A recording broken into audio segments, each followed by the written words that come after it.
dense, untamed forests and remote corners of the world, strange and terrifying encounters await. From eerie disappearances to unexplained attacks, these stories will leave you questioning what's lurking just out of sight. Prepare yourself for a journey into the unknown as we explore chilling accounts that blur the line between legend and reality. Trust no one. What you'll hear today might just change how you see the world forever.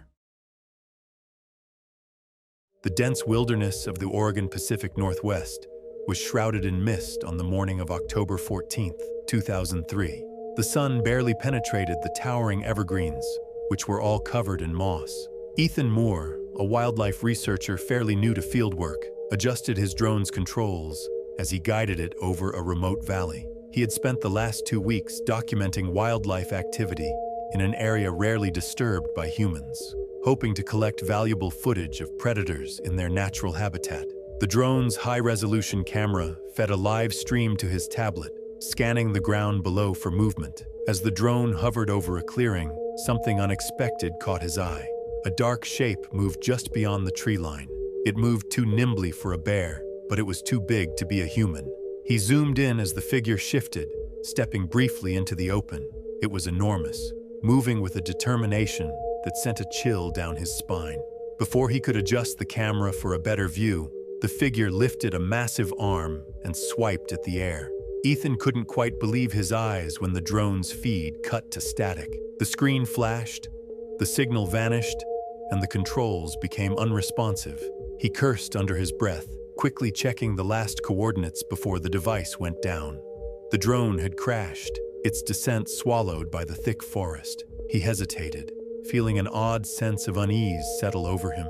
He had seen plenty of animal behavior over the years, but nothing like this. A bear might lash out in frustration, a cougar might leap in defense, but this had been precise. Strapping on his gear, he marked the location on his GPS and set off into the undergrowth. Twigs snapped beneath his boots, and every rustling branch sent a wave of tension through his body. The deeper he ventured, the more he felt like he was being watched. After nearly 40 minutes of hiking, he reached the coordinates. The scene before him made his stomach tighten. The drone lay shattered on the damp earth, its casing split open, its battery pack torn free, wires hanging loose. He knelt beside the wreckage, scanning the area for any sign of what had brought it down. His heart pounded as he noticed something unusual. The memory card slot was empty. It hadn't simply been knocked from the sky. It had been deliberately tampered with. Then he saw the footprints. They were huge, deep impressions in the soil, far larger than any human's, the stride length unnaturally long. His breath caught in his throat as he traced their path, leading away from the crash site, vanishing into the thick foliage. The size, the depth, the sheer weight they suggested. This was no bear. He had seen grizzly tracks before, and these were different, more defined, more human. A sharp crack echoed through the trees. Something was moving. The unease crawling up his spine exploded into raw fear as a shadow shifted in the trees ahead. A towering figure emerged, stepping between the trunks and assessing him. It was easily over 8 feet tall, its broad shoulders covered in thick, long hair. The air was heavy with its stench, an overwhelming, animalistic scent that filled his lungs. Ethan remained frozen, his instincts screaming at him to run, but his body locked in place. The creature's deep-set eyes bore into him, dark and unreadable, holding something more than simple animal intelligence. It knew he had been looking for it. Then it moved. With terrifying speed, it closed the distance between them, its long arms propelling it forward in a blur of motion. Ethan barely had time to react before it was upon him, the ground trembling under its weight. He stumbled backward, his boots sliding on the damp soil as a powerful limb lashed out. He threw himself to the side just as a massive hand swung past his head, the force of it ripping bark from a nearby tree with a sickening crack. Panic surged through his veins as he scrambled to his feet, his only thought now survival. He turned and bolted, his breath ragged, his pack bouncing against his shoulders as he tore through the undergrowth. Branches whipped against his face. Unseen roots threatened to trip him, but the sound behind him was worse than anything. The pounding of heavy footsteps, relentless, closing in. Something hit him hard from behind, sending him sprawling forward. His palms scraped against the forest floor, the taste of blood sharp in his mouth. He twisted onto his back just in time to see the creature towering over him, its massive hand reaching down. His mind barely processed what was happening before instinct took over. He grabbed a loose rock beside him and swung, striking the creature's arm. It barely flinched, but the momentary distraction was enough. He rolled to the side, pushing himself up and sprinting again, lungs burning, legs screaming in protest. The forest blurred around him as he ran, his only goal to put as much distance between himself and whatever was chasing him. He didn't dare look back. The heavy footfalls were still there, crashing through the brush, gaining ground. His vision tunneled, the world narrowing to the path ahead, until suddenly, the ground vanished beneath his feet. He tumbled down a steep incline, his body slamming against roots and rocks, pain exploding in every limb. He hit the bottom hard, the impact knocking the air from his lungs. Dazed, he lay there, staring up at the canopy as his pulse roared in his ears. The footsteps had stopped. He forced himself up, his muscles screaming in protest, his entire body trembling. The forest above was silent, the predator no longer in pursuit. Whether it had lost interest or had simply let him go, he didn't know. He only knew he had to get out. Ethan limped away, moving as fast as his body would allow. Hours passed before he reached his vehicle, his hands shaking as he fumbled for his keys. The engine roared to life, and he sped down the dirt road without looking back. The next day, he reported the drone's destruction, though he omitted the details of what had really happened. Officials dismissed the incident, suggesting a bear had swatted the drone from the sky and scavengers had disturbed the wreckage. But those who had spent their lives in the forests knew better. Some things weren't meant to be found. Some things watched from the shadows, ensuring they remained unseen. Ethan had come too close, and whatever had been out there had made sure he wouldn't try again. It was just before dawn on July 4th, 1973 when the call came in. It was a garbled transmission from a logging crew deep in the Washington mountains. The operator at the dispatch station could barely make sense of the frantic voices, overlapping each other in a jumble of fear and confusion. Words stood out, something large, circling the camp, watching from the darkness beyond the tree line. Then, a burst of shouting, followed by gunfire. The signal went dead. By the time authorities reached the site, the forest was silent. The logging camp stood frozen in time, a scene of chaos preserved in the cool morning air. Chainsaws still idled where they had been dropped, their blades grinding uselessly against the dirt. Tools were scattered across the clearing, some broken, others abandoned mid-task. The tents, slashed open, flapped weakly in the breeze. But there was no sign of the men who had radioed for help. The team of deputies and forest rangers, led by Sheriff Tom Grayson, moved carefully through the site. It was the footprints that unsettled them. Massive, deep marks in the mud, leading away from the camp into the thick undergrowth. Whatever had been here, it had left in a hurry, and by the looks of it, it wasn't alone. The search lasted for weeks. Blood was found in the underbrush, dark smears against the trees, signs of something being dragged, but no bodies, no answers. The logging company called off the operation, the crew's disappearance labeled a tragedy, a cautionary tale. Then, 2 weeks later, the first body surfaced. Hikers found it 3 miles from the abandoned camp, slumped against a fallen cedar. The remains belonged to Dick Hayes, one of the missing loggers. The condition of the corpse shocked the forensic team called to the scene. His skull was fractured in multiple places, his jaw shattered, and his ribs snapped like twigs. Claw marks raked his torso, deep gouges cutting through flesh and bone. His arms were twisted at odd angles, as if something had wrenched them with inhuman force. The medical examiner, Dr. Alan Moore, had seen bear attacks before. A grizzly could maul, could crush, but this was almost methodical, precise. The body hadn't been fed on. There were no signs of scavenging. It was as if whatever had done this had no interest in eating, only in destruction. His final report, however, stated the cause of death as fatal injuries consistent with a large predator attack. The official ruling, bear, but the questions wouldn't go away. Among the evidence cataloged from the camp were plaster casts of the footprints left behind. They measured nearly 20 inches in length, the depth suggesting a weight well beyond any known animal in the region. Rangers dismissed them as distorted bear tracks, but among those who had spent their lives in the forests, the whispers began to spread. Loggers who had worked there for years spoke of shadows moving through the trees, of a presence watching from the ridges at dusk. Some claimed to have heard something at night, low growls that didn't belong to any known creature. Others told stories of trees shaking without wind, of the overwhelming sensation of being hunted.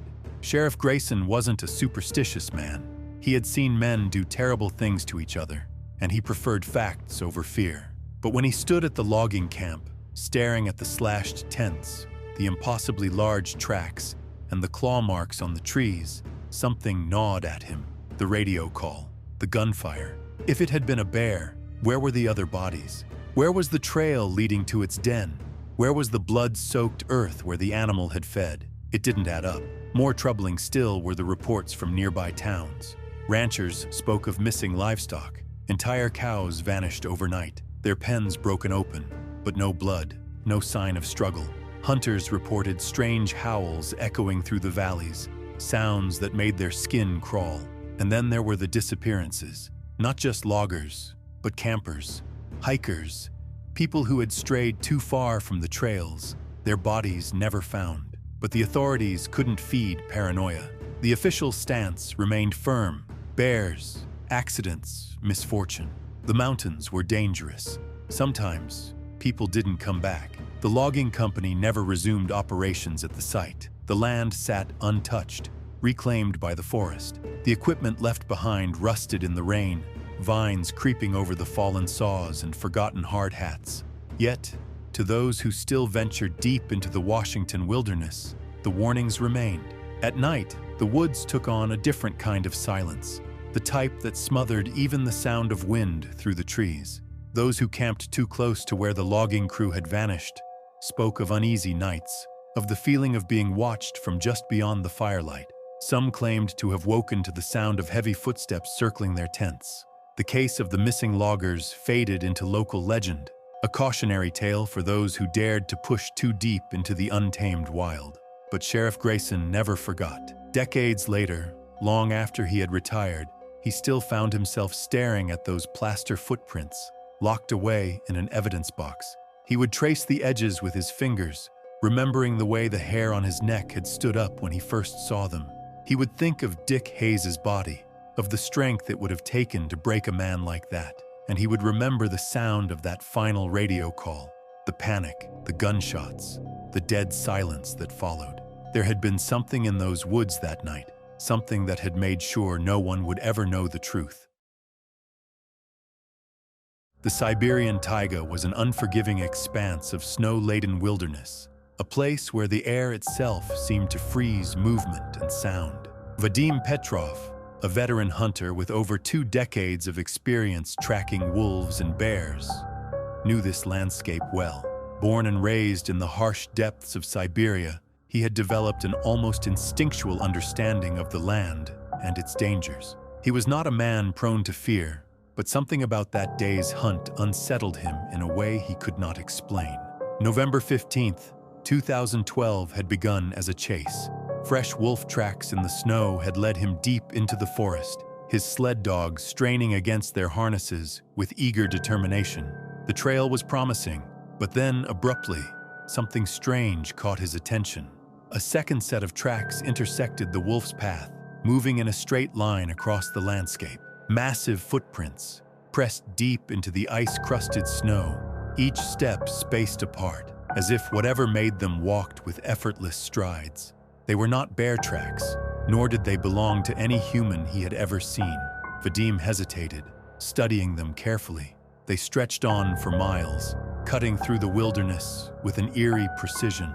His instincts told him to turn back, but the rational side of him, his years of experience tracking predators, demanded answers. Whatever made those tracks was no ordinary beast, and the curiosity that had kept him alive in these frozen lands pushed him forward. The deeper he ventured, the quieter the forest became. The wind no longer howled between the trees. The usual rustling of unseen creatures, the distant calls of ravens, gone. The silence was suffocating, unnatural. Even his sled dogs, normally brimming with energy, grew uneasy, their ears twitching, their bodies tensed. They whined softly, sensing what he could not. As dusk settled over the land, Vadim made camp in a narrow clearing. He built a small fire, the flickering flames casting long shadows against the trees. He felt watched, though he saw nothing beyond the firelight. The sensation crawled along his spine, a primal awareness that something lurked beyond his sight. Still, he forced himself to focus, boiling water, securing his gear, checking his rifle. When he finally crawled into his canvas shelter, exhaustion took hold, but his mind refused to rest. At some point in the night, he stirred. Something was outside. The heavy breathing was unmistakable, low and measured, just beyond the thin fabric of his shelter. Each exhale rumbled through the cold, steady and impossibly deep. Vadim remained still, listening, his pulse hammering against his ribs. His rifle lay beside him, yet his fingers hesitated to reach for it. The breathing continued, unhurried, as if it knew he was awake. Then came the whispering, his own voice, spoken back to him. Words from earlier that day, repeated in a slow, deliberate tone, an eerie mimicry that sent ice through his veins. It wasn't an echo, it wasn't the wind. Something had listened to him, remembered every word, and was now giving them back in a breathless, unnatural cadence. Vadim reached for his radio with a trembling hand, whispering into it. His voice barely carried as he spoke to his friend back in the village, recounting the events of the day in great detail. He told his friend everything, starting from the very beginning, the chase.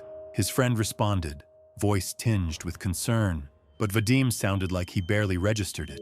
Then, silence. His friend desperately called his name, but it was in vain. Morning came, but Vadim never emerged from his shelter. A search team arrived a few hours later after his friend raised the alarm. The sled dogs were still there, tied securely, unharmed, but restless. Vadim's rifle was found nearby, snapped clean in two as if wrenched apart by something with inhuman strength. His footprints ended abruptly, as if he had been lifted from the ground and carried away. No drag marks, no struggle, just an empty space where he had stood. The authorities combed the area, their official report attributing his disappearance to exposure, claiming he must have wandered delirious into the cold, though the condition of his weapon and the unnatural termination of his tracks suggested otherwise. His friend, the last person to hear his voice, insisted there was something else on that call, something that wasn't Vadim.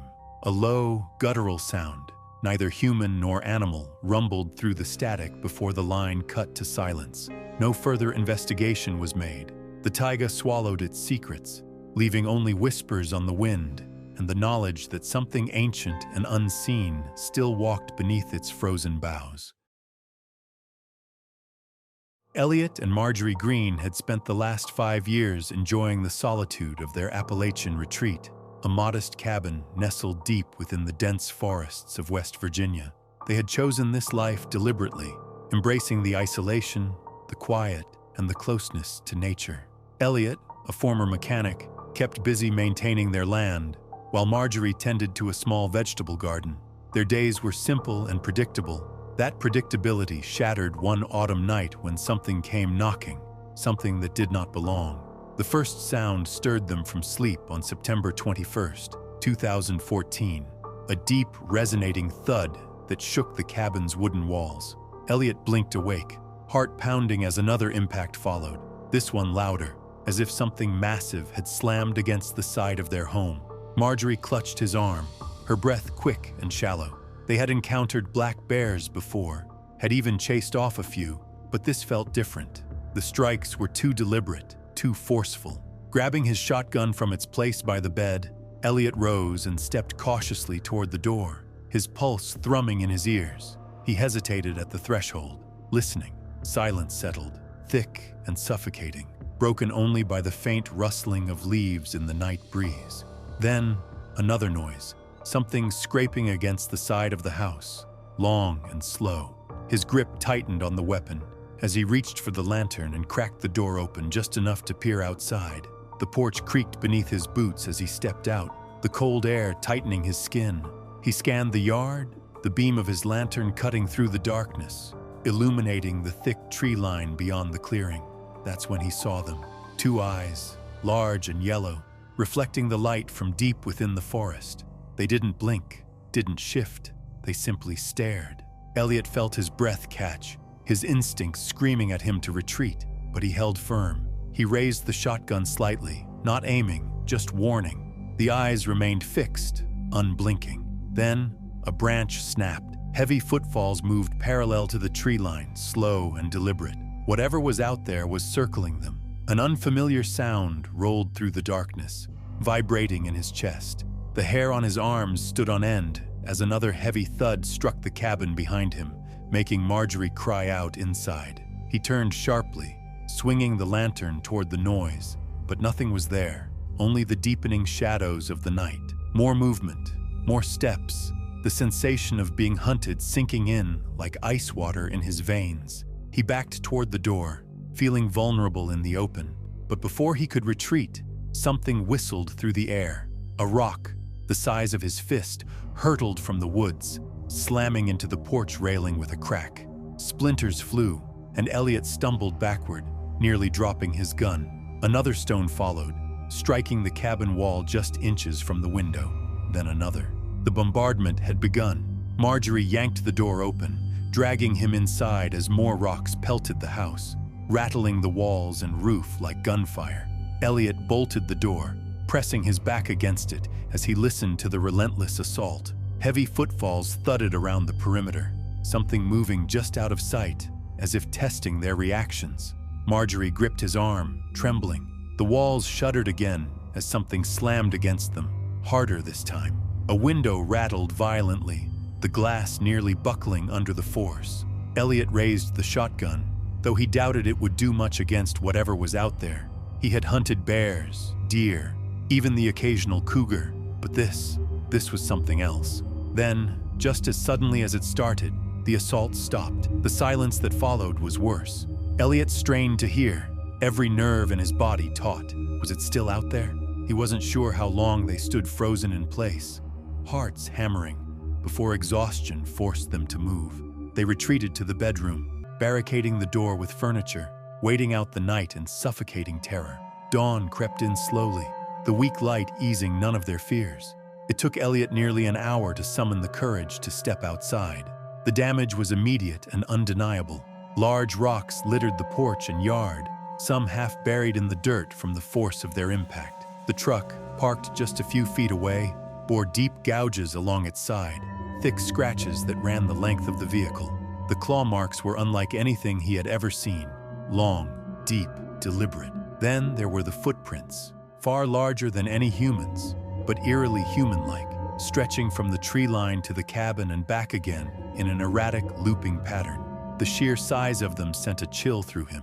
Whatever had been here had walked upright, its strides unnaturally long, its weight immense. A foul stench lingered in the air, rotting, clinging to the cabin and the surrounding trees. It made Elliot's stomach turn. He looked toward the forest, half expecting to see those yellow eyes still watching, still waiting. They packed that day. Whatever had come for them in the night, whatever had tested their defenses and rattled their home, they wanted no part of it.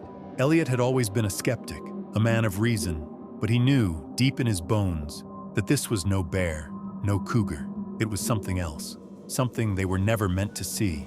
They told no one, not the neighbors, not the authorities. Who would believe them?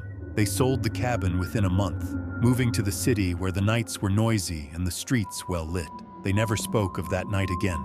But sometimes, when the wind howled just right, when shadows stretched a little too long, Elliot would remember those eyes staring at him from the darkness, and he would wonder what might have happened if he had stayed outside just a moment longer.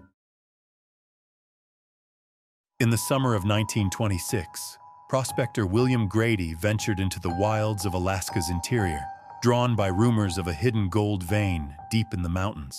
Grady, a rugged man in his early 40s, had spent years navigating the harsh landscapes of the North, familiar with its dangers, but always lured by the prospect of striking it rich. He had left word with a fellow prospector in Fairbanks, telling him he would be back by early fall. But when the leaves turned and winter began to creep in, Grady's absence raised alarms. The search party that formed on November 25, 1926, found little at first. The snow-covered trails led to his last known campsite, nestled against the ridge of a valley that had been untouched by any significant human traffic. At first glance, it seemed like any typical prospector's camp, but something about it felt wrong. His supplies were neatly arranged, his rifle leaning against a tree, and the sled dog's skeletons still tethered to their posts. But it was the absence of Grady that felt unsettling. His journal was discovered, an old, weathered, leather-bound book, its pages filled with entries that started as typical field notes, but grew increasingly erratic. The first few pages detailed the usual prospecting observations, the geology of the land, the condition of the weather, and his plans for future exploration. But as the days wore on, the tone shifted. Grady began writing about strange things happening around him, things he could not explain. He spoke of being watched from the ridges above his camp, of seeing shadows that were too large to belong to any known animal. The most disturbing entry was from his last few days, where his handwriting grew frantic and uneven. He described hearing howls echoing through the valleys at night, the sound strange and alien, never quite matching any known creature.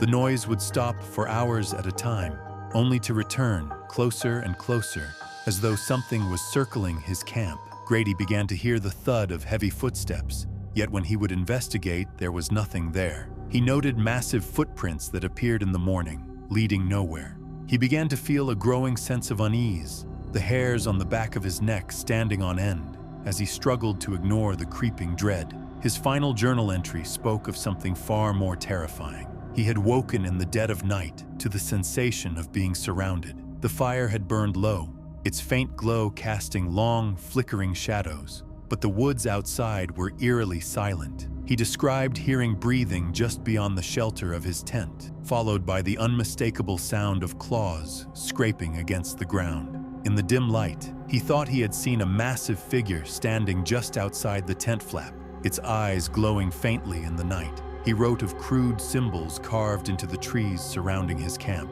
symbols that made no sense to him but filled him with dread. He described them as unnatural, as if they were a warning. After that entry, the journal ended abruptly.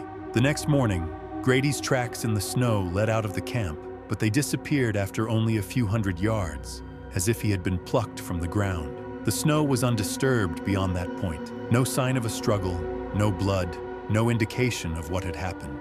It was as though he had vanished into thin air. The forensic evidence found at the camp was puzzling. There was no sign of animal predation, no torn tents, no bloodstains. His gear remained intact, even his rifle, though there was an odd, almost ritualistic arrangement to how his camp was left. The trees surrounding the site had been marked with strange symbols, deep gouges into the bark that could not have been made by the prospector himself. There was no sign that Grady had packed up and left. His supplies were left behind, and his sled dogs were found dead, their remains frozen in place as though they had been abandoned. Authorities, in their initial investigation, concluded that Grady had died from exposure after getting lost in the snow. But that conclusion never sat right with those who knew the region. The missing footprints and the bizarre symbols left a sense of something far darker at play.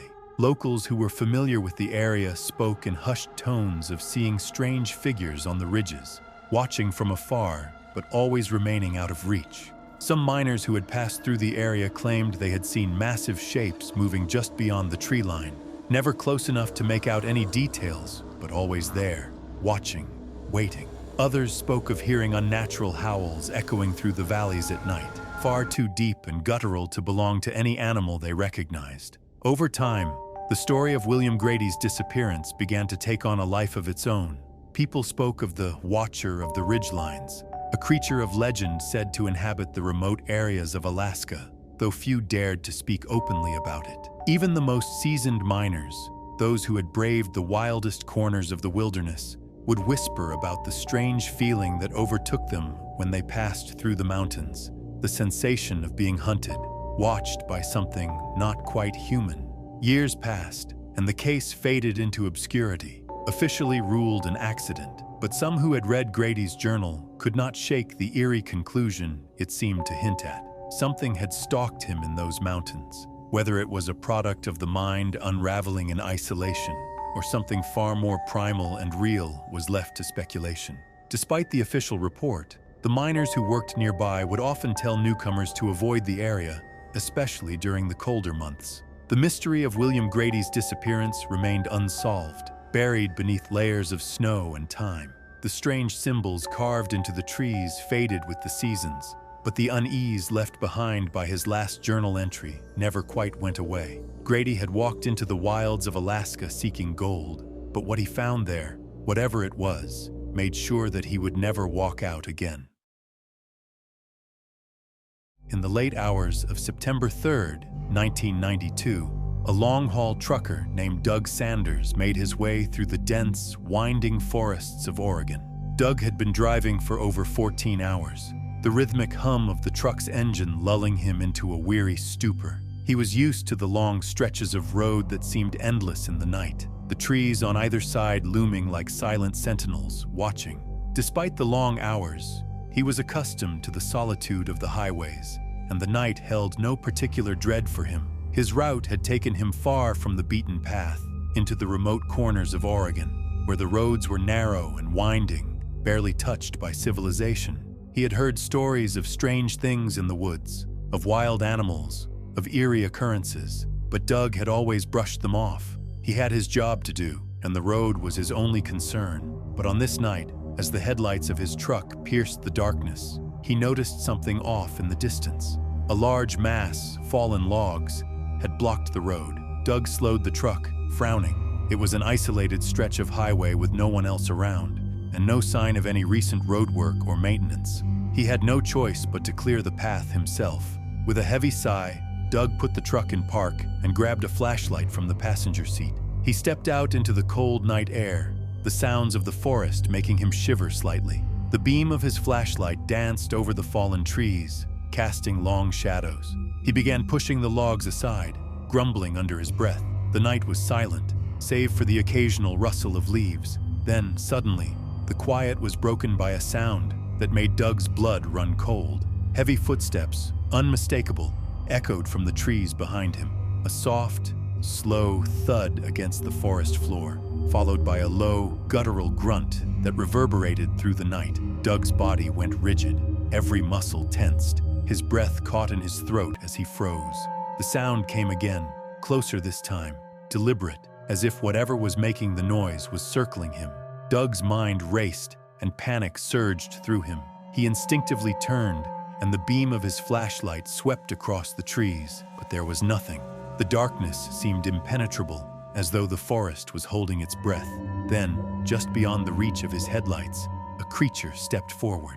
Doug's heart skipped a beat. At first he thought his eyes were playing tricks on him, but no, it was real. A figure, tall, broad-shouldered, and covered in dark fur. It stood motionless at the edge of the clearing. The light from the truck's headlights illuminated its silhouette, but the details were lost in the darkness surrounding it. The figure's eyes reflected the light, glowing faintly like embers in the dark. Doug's breath caught in his chest, a chill running down his spine. He couldn't move. His feet felt like they were stuck to the ground. He knew he should run, but he couldn't tear his gaze away from the creature. Every instinct told him to flee, but the sight of those glowing eyes rooted him to the spot. The figure didn't move for what seemed like an eternity, its presence a silent, heavy weight in the air. Then, without warning, it grunted again, a resonant sound that sent a shockwave of fear through Doug's body. The creature took a step forward, the ground beneath it groaning with its weight. In that moment, Doug snapped out of his stupor. His heart pounded in his chest, and adrenaline flooded his veins. He didn't think, he just reacted. He turned and ran for the truck, his breath ragged in his throat. His mind screamed at him to get inside, to lock the doors, to escape. He reached the door, flung it open, and scrambled inside, slamming it shut behind him. His hands fumbled with the keys, but in his panic, it took him a moment to get the engine started. His eyes were locked on the spot where the creature had stood, but when he looked, it was gone. The forest had returned to its unnatural silence. Doug sat frozen, the truck's engine idling, his hands gripping the wheel as his mind raced. He didn't know what had just happened, didn't know what he had seen, but he knew one thing for certain. He was not alone on that road. A wave of nausea hit him as the adrenaline drained from his system, leaving him feeling weak and disoriented. He glanced at the logs he had been moving, now shifted slightly to the side, but the strangest thing was that the area around them was completely undisturbed. The air felt thick with tension, as though the very forest itself was holding its breath. Doug's instincts screamed at him to drive, to get out of there as quickly as possible, but something kept him frozen.